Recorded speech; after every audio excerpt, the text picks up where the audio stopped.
ሰላም ጤና ይስጥልኝ። ዛሬ የምንመለከተው የሰው ልጅ ታሪክ የተቀየረበትን ትልቁ መጀመሪያ ነው። ዛሬ የምናውቀው ሳይንስ፣ ቴክኖሎጂ እና ፖለቲካ ሁሉ የተወለዱት በአንድ ቦታ ነው። ያ ቦታ ደግሞ ፍልስፍና ይባላል። ለመሆኑ የመጀመሪያ ፈላስፋ ማን ነበር? እንዴትስ ሰዎች ከተረቶች ወጥቶ በምክንያት ማሰብ ይጀመሩ? በዚህ ቪዲዮ ፍልስፍና እንዴት እንደተጀመረና የመጀመሪያ ፈላስፋ ተብሎ የሚታወቀው ሰው እናያለን። አብራችሁን ቆዩ። ከክርስቶስ ልደት በፊት በስድስተኛው ክፍለ ዘመን አካባቢ ሰዎች ስለ ዓለም ያላቸው እይታ በተረቶች ላይ የተመሰረተ ነበር። መብረቅ ለምን መጣ ቢባል መልሱ አምላክ ተቆጥቶ ነው የሚል ነበር። ማዕበል ለምን ተነሳ ቢባል የባሕር አምላክ አዝኗል ነበር። ነገር ግን ግሪክ ውስጥ በምትገኝ ሚሊቴስ በምትባል ከተማ አንድ ሰው ተነሳ። ይህ ሰው ተፈጥሮ የራሷ ሕግ አላት፣ በምክንያት ልንረዳው እንችላለን ብሎ ተነሳ። ይህም ከተረት ወደ ምክንያት የተደረገ ትልቅ ሽግግር ነበር።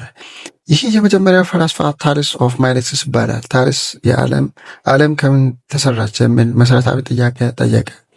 እርሱ የሰጠው መልስ ሁሉም ነገር የመጣ ከውሃ ነው የሚል ነበር። ምናልባት ዛሬ ስንሰማው ይህ መልስ ቀላል ሊመስል ይችላል። ነገር ግን የታሊስ ትልቅነት የሰጠው መልስ ሳይሆን ጥያቄው ነበር።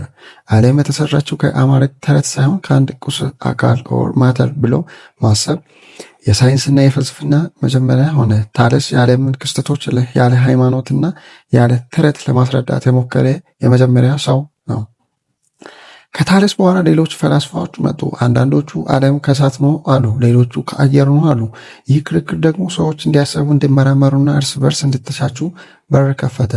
ይህ የመጠየቅና የመከራከር ባህል ዛሬ የምናውቀውን ዘመናዊውን ዓለም ፈጠረ። እንግዲህ ፍልስፍና የተጀመረው በአንድ ሰው ድፍረት ነው። ያ ድፍረት ደግሞ ለምን ብሎ መጠየቅ ነው። ታዲያ ያስተማረን ትልቁ ነገር አለማወቃችንን አምነን መጠየቅ የጥበብ መጀመሪያ መሆኑን ነው። እናንተስ የዓለምን ምስጢር ለመረዳት ምን አይነት ጥያቄ ትጠይቃላችሁ?